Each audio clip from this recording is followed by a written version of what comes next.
Hey guys, Pie Guy Rules here, and if you've been following my channel, you know that I really do not like laugh tracks. I don't see the point of them, I find them to be incredibly phony, they are often placed very frequently in a lot of these kids' shows, and it's just patronizing to see them continue to use this method of subtly influencing people to laugh at what is usually a pretty lame joke, or no joke at all if the laugh track people are particularly laugh track happy. Recently, I came across a pretty interesting blog post where someone who works in the television industry describes why laugh tracks exist and somewhat defends them. I found the post pretty interesting and I wanted to share it with you guys. There's a link in the description to the full post, and I will recap some of it here and discuss a little bit how I feel about this person's opinion on laugh tracks. When you hear people talk about laugh tracks, it's usually a negative comment. Some people feel they're dumb or cheesy or insulting or all of the above. Okay, before we talk about laugh tracks, first we should discuss the difference between a multi-camera TV show and a single-camera TV show. Today, when you hear the term multi-camera about a TV show, it usually refers to a half-hour situational comedy, a sitcom. The multi-camera sitcom format started with I Love Lucy. Before then, most TV comedies had been shot just like movies, called single camera. They decided to film I Love Lucy like a play,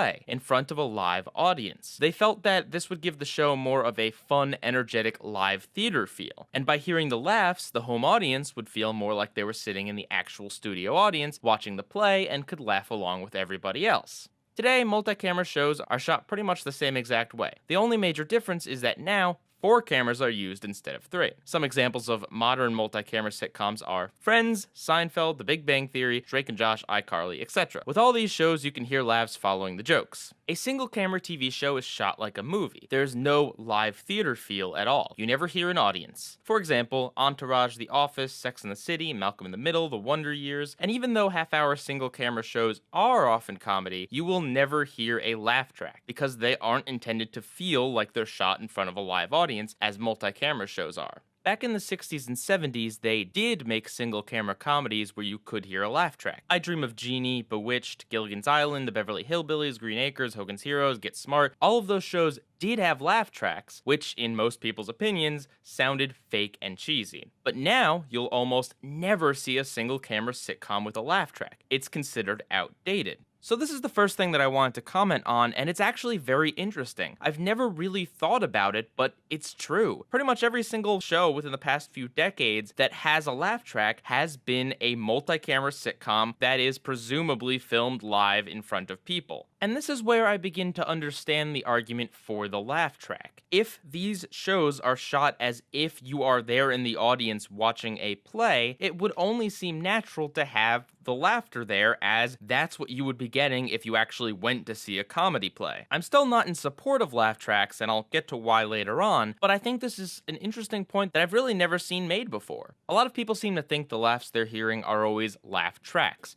created by a machine. That's only partially true. In the tradition of I Love Lucy, most multi-camera comedies are filmed in front of a live studio audience. Real, living, breathing people who came to watch a comedy and laugh out loud. So during the filming, the audience laughs at the jokes. So later, when you're watching the show at home on your television, many of the laughs you're hearing are real, coming from the actual live audience that was there watching the show as it was filmed. When you're making a multi-camera comedy shot in front of a live audience, sometimes you might do many takes of a scene. When an audience sees the same scene 4 times or more, they're probably not going to laugh as hard or the same way as they did during take 1. Also, sometimes you don't shoot the whole show in front of the live audience. If you're doing a scene that's complicated, like one that requires stunts or special effects, you might have to pre-shoot that scene where there is no audience present to laugh. Later, when the show is assembled in post-production, a machine is used to make the laughs sound consistent and complete from the beginning of the show to the end. This machine is what people often refer to as the laugh track.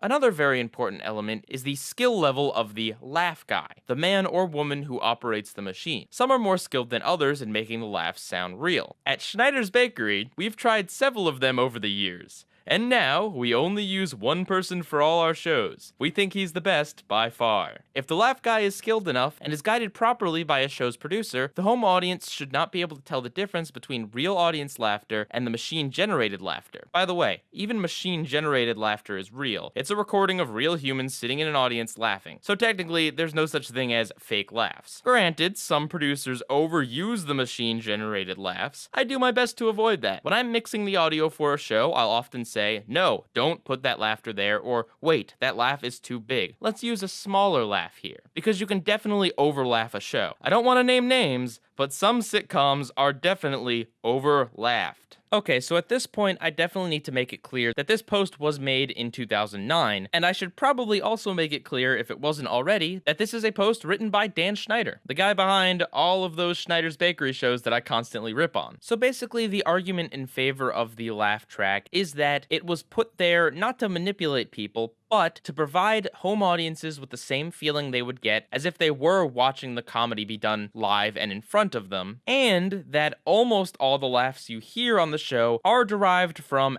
actual people that actually did laugh at what they were seeing. It's just that some things need to be faked a little bit because some scenes aren't shot in front of a studio audience, and most scenes require multiple takes, which may not get the same kind of laugh as they did on the first take. So here's my counter argument to this. First of all, the fact that they are basing some things on the way people view plays and other live comedy seems to be a bit strange considering television is way more popular and seen by way more people. It seems like the argument in that sense is, well, it's always been done this way, so we're just gonna keep doing it this way. Which, I can definitely understand why people might feel like that, but at the same time, tradition definitely shouldn't be the only reason you continue to do something, especially something that can have a major impact on the product that you're putting out. And secondly, although he does say that the laughs are based on real people laughing at something, the second you start adding fake laughter, and when we say fake laughter, no, we don't mean laughs that were literally generated by a computer, we mean fake laughter as in that was not a natural laugh caused by someone responding to that thing that's on the screen right there. Your credibility just becomes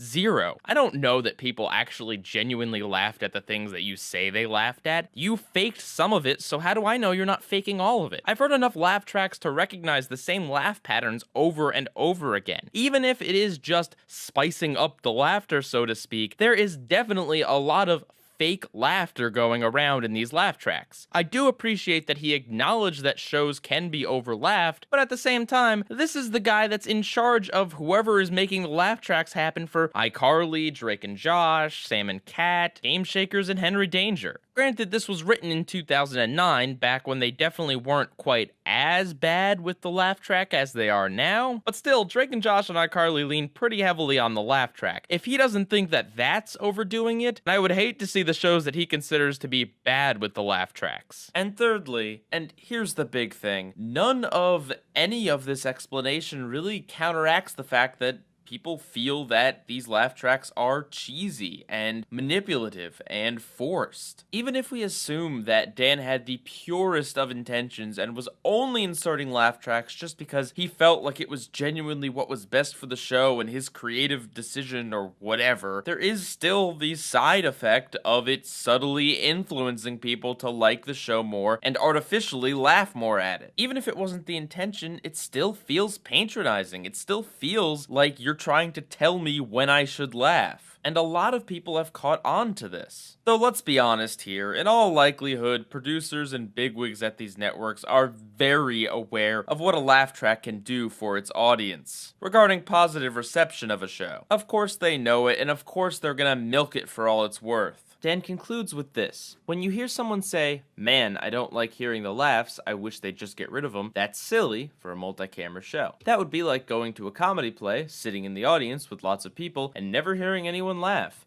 It'd be weird. It makes complete sense to hear an audience laugh when the show is shot in front of, or as if in front of, a live studio audience. What kind of defense is this, Dan? I'm watching a TV show, not literally watching a play. I don't care if it's stylized after plays. That doesn't mean literally everything is the same. Yes, it does make a little bit of sense, but not enough to base your entire argument on. It'd be like saying I should be able to see an orchestra and a stage and curtains in every sitcom I watch, because when you go to see a play, you can actually see the stage and the orchestra and all that. Why can't I see that on the TV? They should shove people's heads in front of the camera to obstruct my view, as if I was actually sitting behind them. And then you should have baby crying sound effects be playing, because hey, that's authentic to the theater experience. And yeah, it's entirely possible to go see a comedic play with a whole bunch of people and not hear anyone laugh. That happens when what you're watching isn't funny. While yes, it does make some sense if you're emulating a play to have the laugh track there, this is not an argument for why the laugh track is needed, and this does not address the fact that some people find them cheesy and outdated. Earlier in this article, he talks about how having a laugh track on a single camera sitcom is cheesy and weird, and audiences didn't like it. And that's how some audiences today feel towards laugh tracks that happen on 4-camera sitcoms. Just because it's kinda sorta like a play doesn't mean it has to have the laugh track there. Arguing that it would be weird to not have it just seems completely baseless. What is he basing that on? If you edited out the laughs of a show like iCarly, yes, it would be weird, but that's only because the actors explicitly paused to save room for the laugh track. If you didn't have the actors pause, most likely it wouldn't be weird. Though, let's be real, the biggest problem with laugh tracks is something that Dan identified here, that laugh track people use it way too much. Honestly, if it was saved for only really funny jokes, I probably wouldn't mind it anywhere near as much as I mind it now. But off the top of my head, I really can't think of any show that actually uses restraint when it comes to the laugh track. All in all, it seems like this article completely sidestepped why people have problems with laugh tracks, and instead gives a lesson on why laugh tracks were created like 50 years ago, and explains why people liked them and they were used back then, but it really doesn't do anything to justify why it's still used in the modern era. This article was interesting, and I definitely did learn something here. And while I can totally understand why sitcoms used the laugh track back in the day, nothing has changed in terms of my opinion on current laugh tracks. What did you guys think?